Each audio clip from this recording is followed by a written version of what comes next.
6 months had passed since the day Earth's fleet shattered the Kethrani conspiracy in 84 seconds, and the galaxy had not stopped talking about it since Ambassador Yoon.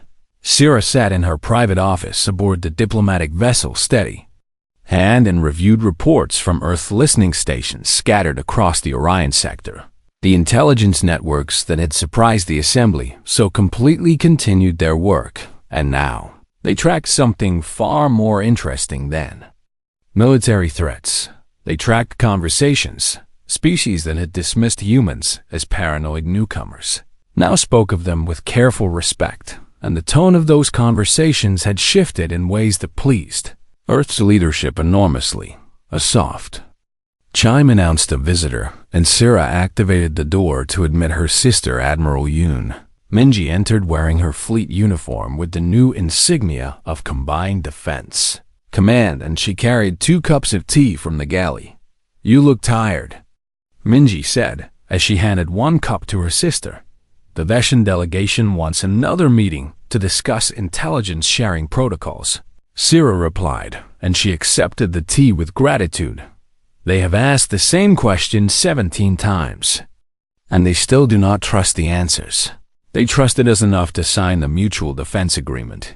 They trusted our weapons," Syrah corrected. "Trust in our intentions will take longer." The sisters sat together in comfortable silence and watched the stars through the office viewport. "Visage Talon's trial begins next month," Minji said eventually. "I know. He has requested to speak with you personally." Syrah raised an eyebrow at this information. "Why?" "He says he wants to understand," Minji replied.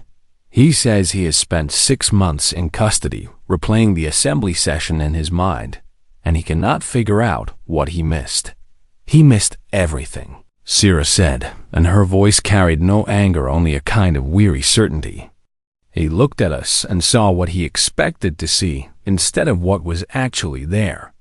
"Will you speak with him?" Syrah considered the question while she sipped her tea. "Perhaps," she said. "There may be value in helping him understand what happened and why." "Value for whom?" "For everyone," Syrah replied. "The Kethrani Consortium will need new leadership after the trial, and those new leaders should understand that Earth is not their enemy." Minji nodded slowly because this was the approach that had guided human policy since first contact. Never make permanent enemies when temporary opponents could become future allies. The Vorath have officially requested a permanent Earth military presence in their system, Minji said, and she changed the subject with the ease of long practice. "I saw the report. They're not the only ones," Minji continued. 7 species have made similar requests in the past 3 months.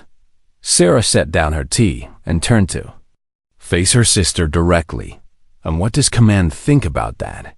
"Command thinks we need to be very careful," Minji replied. "If we station forces everywhere they are requested, we will spread ourselves too thin, and we will become targets for anyone who wants to challenge human power. But if we refuse too many requests, we will seem unreliable and species will seek other protectors." Syrah nodded, because this was the eternal dilemma of any power that tried to maintain peace through strength. "What do you think?" she asked. Minji was quiet for a long moment. "I think we did the right thing 6 months ago," she finally said. "I think we saved millions of lives and prevented a war that would have burned across the entire sector. But I wonder what happens the next time someone decides to test us." Minji admitted. "We revealed capabilities that we had hidden for 30 years, and now everyone knows what we can do. Some will be deterred by that knowledge," Syrah said, "and some will see it as a challenge." The sisters looked at each other and shared an understanding that needed no words. Earth had crossed a threshold that could not be uncrossed, and the galaxy would never see humans the same way again. For 30 years, they have been the newcomers and the primitives and the paranoid species that saw threats in every shadow. Now they were something else entirely. Now they were the species that had been pretending to be weak while building strength in secret. Now they were the species that struck without warning and destroyed fleets in seconds. Now they were the species that protected strangers who had laughed at them. That combination of hidden power and inexplicable mercy frightened some species more than pure aggression would have. Aggression was predictable, and aggression made sense, and aggression could be planned around. But humans had shown something that defied easy understanding. They had shown that they would fight without hesitation and win without mercy, and then turn around and extend peace to everyone, including their enemies. The Melisari ambassador sent another message this morning, Sira said, and a small smile crossed her face. The one whose colony we protected at Junction Station. Yes, Sira confirmed. She wants to know if there is anything her people can do to repay the debt they feel they owe. What did you tell her? I told her that there is no debt. Sira replied. I told her that Earth protects those in danger because that is who we are, not because we expect payment. Did she believe you? No, Sira admitted. But she will eventually. That is what you always say. That is because I'm always right. Sira replied, and the sisters shared a moment of quiet laughter. The door chimed again, and Sira's aide entered with a tablet containing urgent communications. Ambassador, the young man said, we have received intelligence reports suggesting unusual activity along the border of the restricted zone. Sira and Minji exchanged glances. The restricted zone was a region of space that predated all current civilizations and contained artifacts of a species that had vanished millions of years ago. No one went there because the few expeditions that had tried never returned. What kind of activity? Sira asked. Energy signatures consistent with advanced technology. The aide replied. Multiple species have detected the same readings independently. Someone is exploring the zone, Minji said, and her voice had shifted into the tone she used for tactical assessments. Or something is waking up. Sira added. The aide waited for instructions, and the weight of potential crisis hung in the air. Prepare a formal advisory for the assembly, Sira said after a moment. Include all available data and recommend coordinated monitoring of the affected region. Another warning, Minji observed. Another chance for them to listen. Sira replied. The aide departed, and the sisters stood together at the viewport, watching the stars. Somewhere in the darkness, threats were gathering, and somewhere decisions were being made that would shape the future of every species in the galaxy. 6 months ago, the assembled delegates had laughed at Earth's warning, and they had paid for that laughter in ways they were still calculating. But they had also learned something valuable. They had learned that when humans spoke of danger, it was wise to pay attention. They had learned that human protection was given freely to all who needed it. They had learned that underestimating humanity was the last mistake many would ever make. Whether they had truly understood those lessons remained to be seen. But Sira believed in giving people chances to make the right choice, even when she expected disappointment, even when the galaxy insisted on learning every lesson the hard way. That was what it meant to be human, and that was why Earth would always send the warning first, even knowing that someone somewhere would always laugh until they learned what laughing cost them. The Great Hall of Nexus Prime Station felt different now, and the crystal walls that had echoed with laughter 3 days ago now absorbed silence like a sponge absorbing water. Ambassador Yoon Sera walked toward the central speaking platform with the same measured steps she had used before, and her simple gray uniform remained unchanged. But everything else had changed. The delegates from 47 species sat in their curved benches, and none of them spoke, and none of them moved, and none of them could meet her eyes. Vizard's Talon's seat was empty because he was currently confined aboard an Earth vessel awaiting transport to face charges of conspiracy to commit acts of war. The Kethrani delegation that remained consisted of junior officials who looked like they wanted to be anywhere else in the galaxy. Honored representatives. Sira began, and her voice was exactly as calm and clear as it had been during her first address. I appear before you again at the request of this assembly. The moderator, the ancient Deshan called Keeper of Old Bargains, nodded his acknowledgement. From his elevated position, 3 days ago I presented evidence that the Kathrani Consortium was planning coordinated military strikes against 12 colony worlds. Sira continued. She paused and let the silence stretch. This assembly voted to censure Earth for spreading what was called dangerous misinformation. Several delegates shifted uncomfortably, and a few made sounds that might have been attempts to speak, but nothing coherent emerged. 17 Kathrani warships have since been destroyed or captured, Sira said. 642 Kathrani personnel are in Earth custody, including Vizard's Talon himself.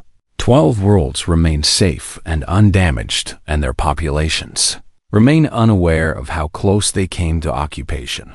She produced another, the data crystal, and held it up exactly as she had done before. This contains full documentation of Earth's military response, including timestamps and engagement records and casualty reports. She said, I submit it for the official record. The moderator accepted the crystal with hands that trembled slightly. The assembly has questions, he said, and his ancient voice had lost some of its authority. Earth will answer what it chooses to answer. Sira replied, and the phrasing made several delegates flinch. A Varath elder named Shepherd of Growing Things rose from his bench, and his massive herbivore body moved with unusual hesitation. Ambassador Yoon, he said, and his voice carried the weight of someone who had nearly lost everything without knowing it. The agricultural world of Verdant Harmony was among the targets. It was, Sira confirmed. 47 Earth vessels were waiting when the Kathrani arrived. Correct. The Varath paused, and his large eyes blinked several times as he processed what he wanted to ask. How did you know where they would attack? He finally said, and how did you position so many ships without anyone detecting them? Sira looked at him for a long moment before responding. Earth's intelligence services have been monitoring Kathrani military communications for approximately 6 years, she said. A ripple of shock passed through the assembly. 6 years. Someone repeated in disbelief. The encryption methods used by the Kathrani are based on magical principles that human cryptographers solved during what we call our Second World War, Sira explained. We have been reading their secure communications since before we achieved official membership in this assembly. The Kathrani junior officials looked like they wanted to sink through the floor and disappear. As for positioning our fleet, Sira continued, Earth maintains significantly more military assets than we have publicly acknowledged. How many? The Deshan moderator asked. That information is not available to this assembly. Sira replied, simply another wave of unease swept through the chamber because the implications were terrifying. If humans had concealed the size of their fleet so successfully, then what else had they concealed? A Melisari delegate whose crest feathers stood fully erect with agitation rose to speak. You sent warnings to our colony on Junction Station, she said. We deleted the message as probable misinformation. I am aware, Sira said. 41 of your ships protected our people anyway. Yes. Why? The Melisari demanded, and her voice cracked with emotion. We ignored you, and we laughed with the others, and we refuse your offer of assistance. Sira tilted her head slightly as if the question confused her. Your people were in danger, she said. The actions of your government did not change that fact, and it certainly did not make your citizens deserve to suffer.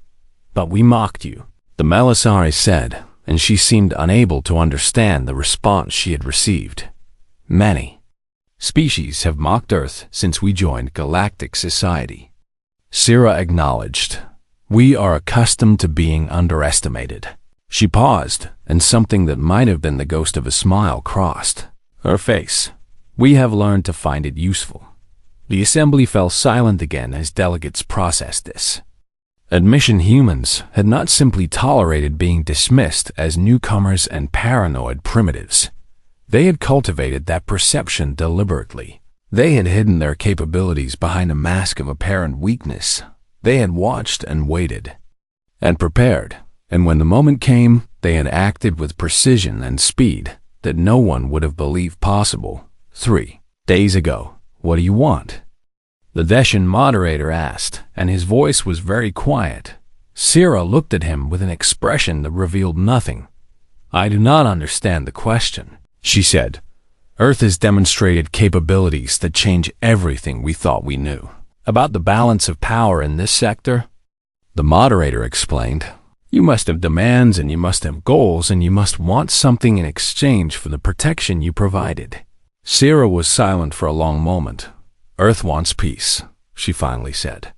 We want trade and cooperation. And mutual prosperity.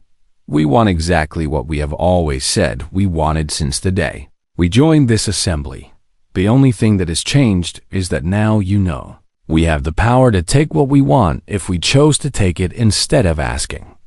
The words hung in the air like a blade suspended above every head in the chamber. We choose to ask. Sierra continued.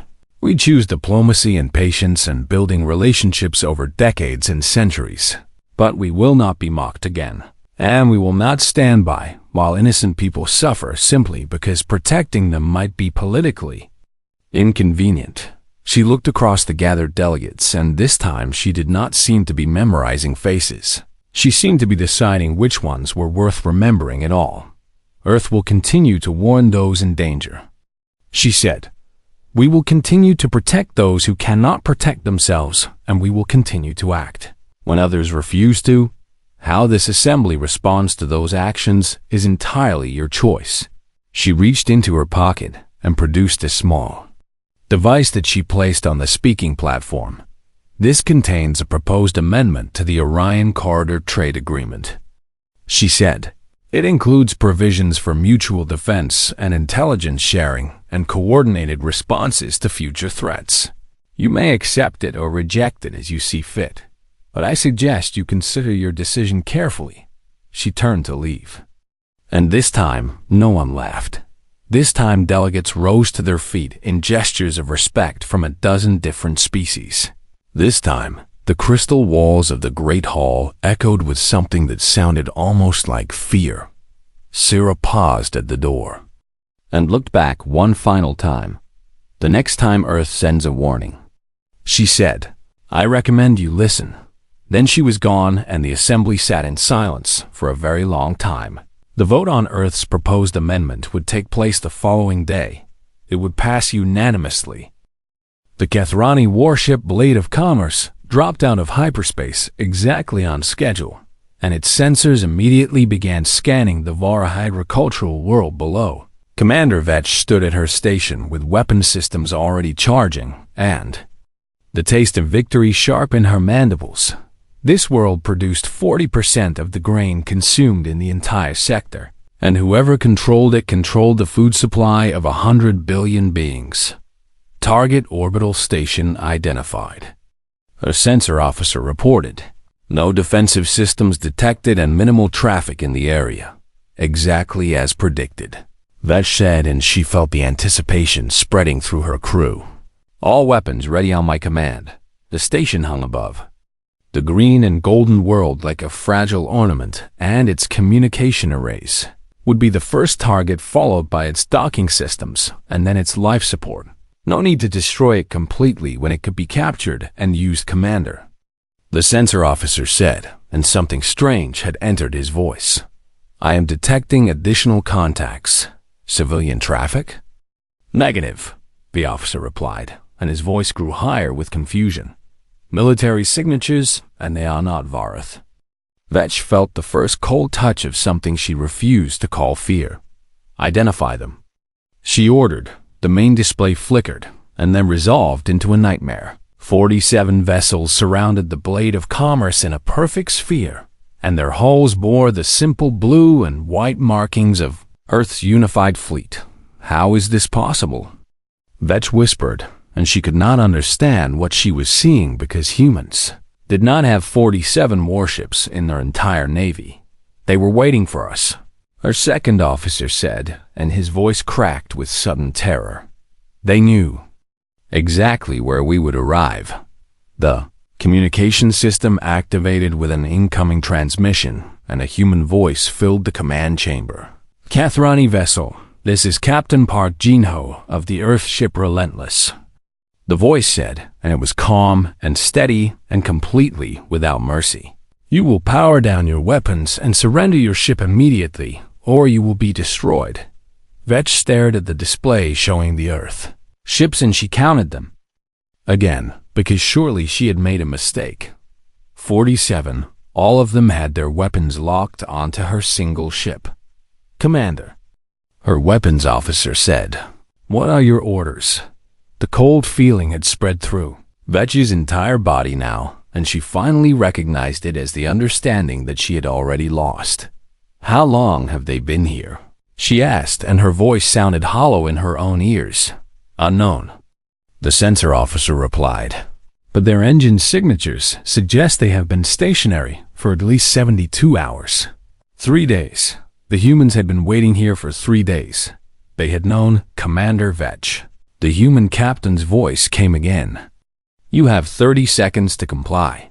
If we fight, she asked her weapons officer, we will be destroyed in the first exchange. He replied, and he was not telling her anything she did not already know. Their combined firepower exceeds ours by a factor of 40. Vetch closed her eyes and thought about Visage. Telm's confidence and his certainty and his absolute conviction that humans could not possibly know what they, Kathrani, were planning power down all weapons. She ordered, and the words felt like poison in her throat. Signal our surrender. The bridge crew moved to comply, and the blade of commerce went dark and helpless. Wise choice, Captain Park said, and something in his tone suggested he had never expected any other outcome. Prepare to be boarded. At that exact moment, across 11 other star systems, the same scene played out with variations that made no difference to the result. The Kathrani vessel Silent Prophet dropped out of hyperspace above a Leshan mining colony and found 39 Earth ships waiting commander. Threx stood on that bridge and watched his weapons officer die from a human railgun round that punched through the hull before anyone could fire a single shot. His ship lasted 6 seconds. The Kathrani vessel Profitable Venture arrived at a Melisari trading hub and found 41 Earth ships positioned in a formation that left no escape route. The commander tried to run, and his engines exploded before he completed his first turn. His ship lasted 11 seconds.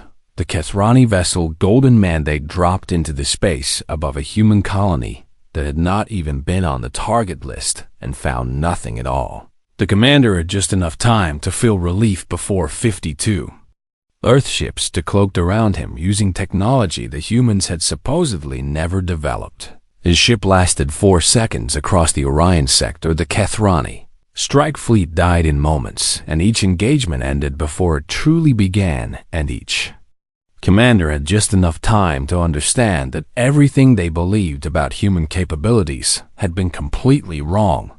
The flagship Endless Mandate arrived at its target, last because Visage Town had wanted to receive reports of success before revealing himself.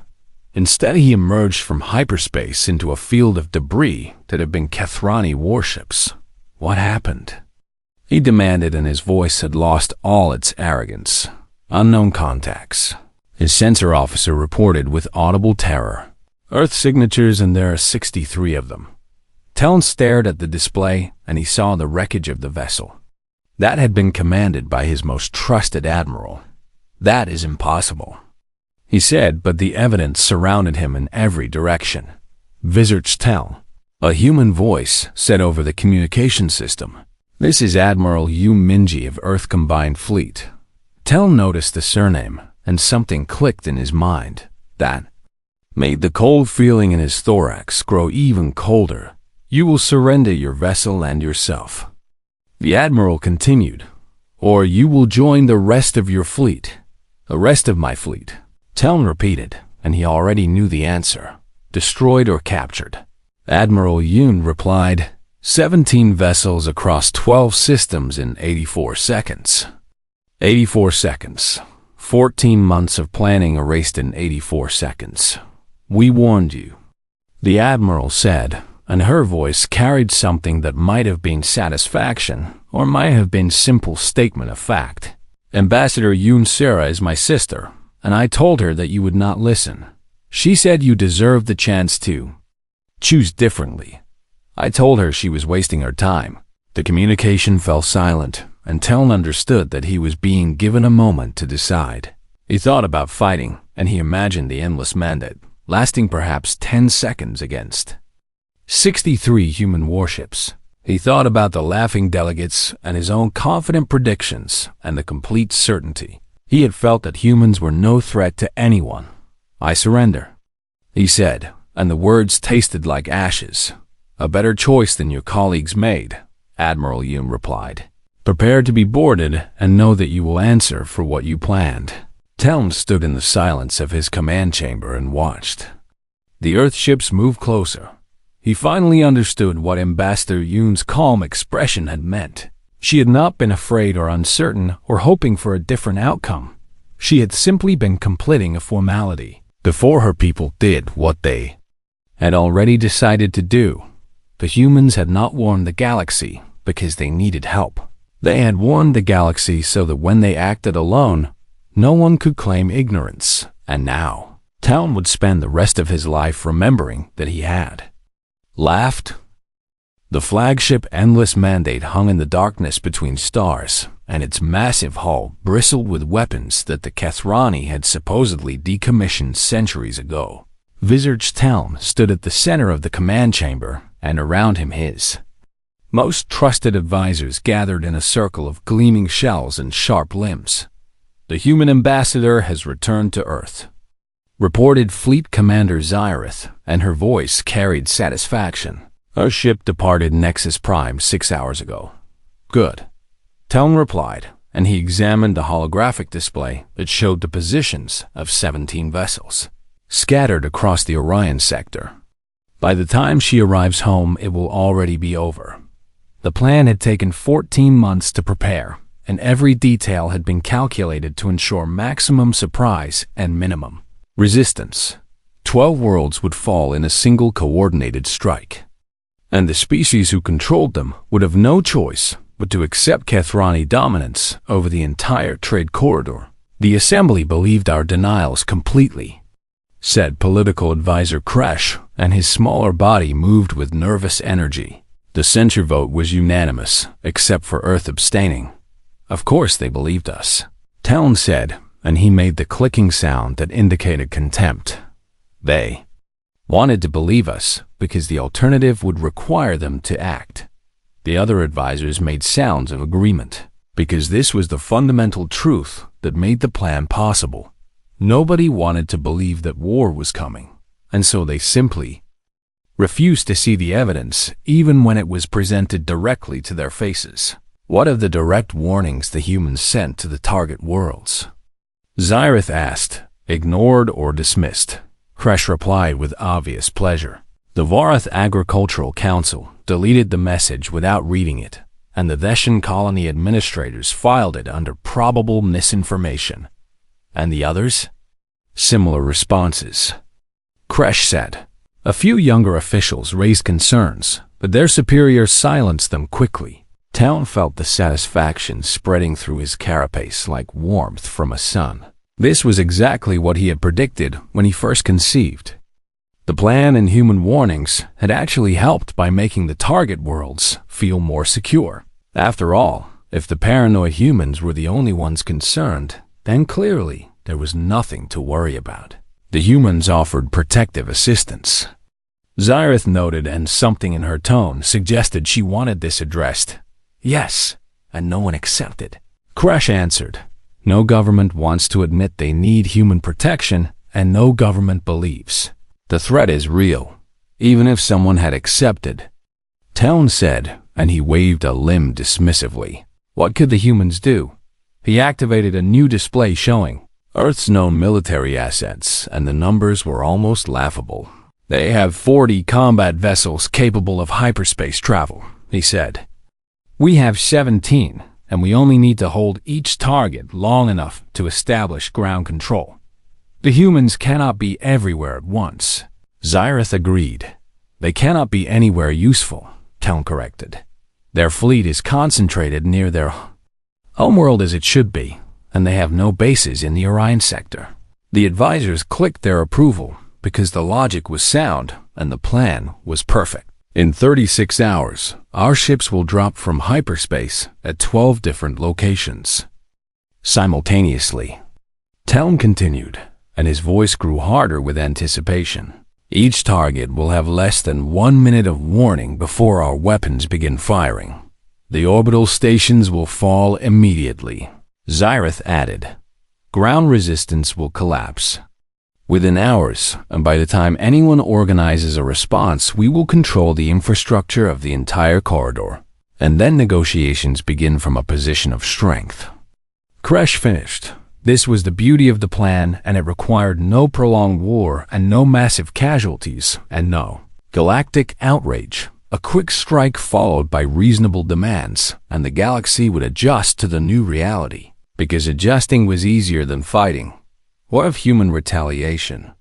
Asked a younger advisor named Threx, who had been silent until now. Talon turned his attention to the junior officer with a mixture of patience and condescension.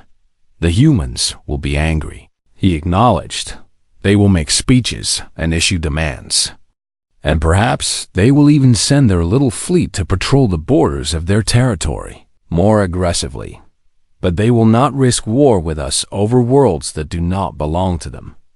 Kresh added, humans are new to galactic society, and they know they cannot challenge an established power. Threx still looked uncertain, and Talon decided to address this directly rather than let doubt spread among the ranks. Young one, he said, and his voice carried the weight of 800 years of Kethrani dominance. I have studied the humans since they first stumbled into our section of the galaxy. They are clever, and they are persistent, and they are surprisingly adaptable. Talon continued, but they are also cautious, and they calculate risks carefully. Before acting, the risk of intervening in our expansion is too great for the potential reward. He concluded, they will watch, and they will complain, and they will do nothing. Threx bowed his head in acceptance, though something in his posture suggested the doubt had not fully disappeared. Talon made a mental note to watch this one because doubt could be useful in an officer, but only if properly controlled. All ships report ready status. Zyrith announced after checking her communications. Final supply transfers are complete, and crews have been briefed. Then we proceed as planned. Talon said, and he felt the excitement building in his thorax. In 36 hours, the galaxy. We'll learn what happens when the Kethrani decide to take what they deserve. The advisors departed to their respective duties, and Talon remained alone in the command chamber with only the holographic stars for company. He thought about the human ambassador and her calm face and her steady voice and her complete lack of reaction to the mockery. Something about that memory bothered him in ways he could not quite define. Humans were supposed to be emotional creatures, and they were supposed to react to insults with anger or shame or at least visible frustration. But Ambassador Yoon had shown nothing, and she had simply delivered her warning and accepted the censure and walked away, almost as if she had expected exactly that response. Almost as if the warning had not been intended to change anyone's mind.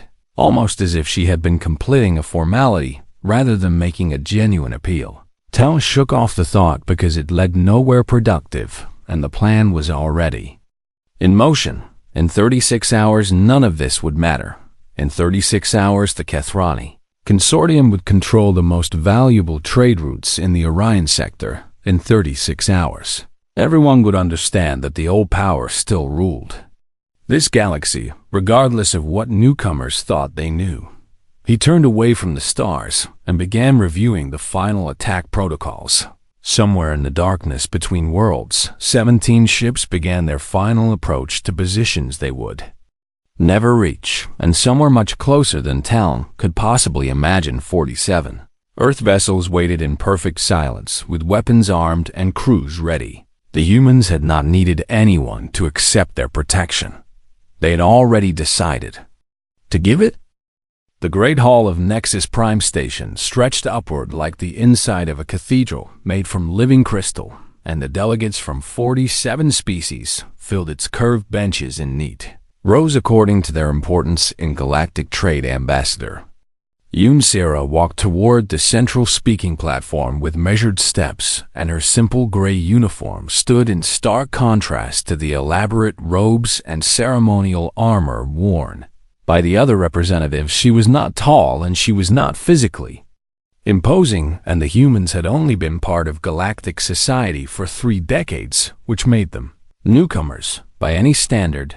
The Kethrani delegation occupied the most prominent position in the hall, and their insectoid bodies gleamed under the artificial lights with shells of deep purple and black that announced their status as apex predators turned merchants Vezirch. Talon sat at their center, and his compound eyes tracked Sarah's movement with the patient attention of a hunter watching prey that did not yet know it was being stalked. The assembly had gathered to finalize the Orion Corridor trade agreement, and everyone expected a routine session of speeches and signatures and celebrations. Sarah reached the platform and activated the translation field that would carry her words to every delegate in their native language. Honored representatives. She began, and her voice was calm and clear and completely without emotion. I must interrupt the scheduled proceedings with a matter of urgent security. A ripple of annoyance passed through the crowd because humans were always talking about security, and they seemed unable to simply enjoy prosperity without searching for threats in every shadow. Earth's intelligence services have confirmed that the Kethrani Consortium has spent the last 14 months converting 17 trade vessels into warships.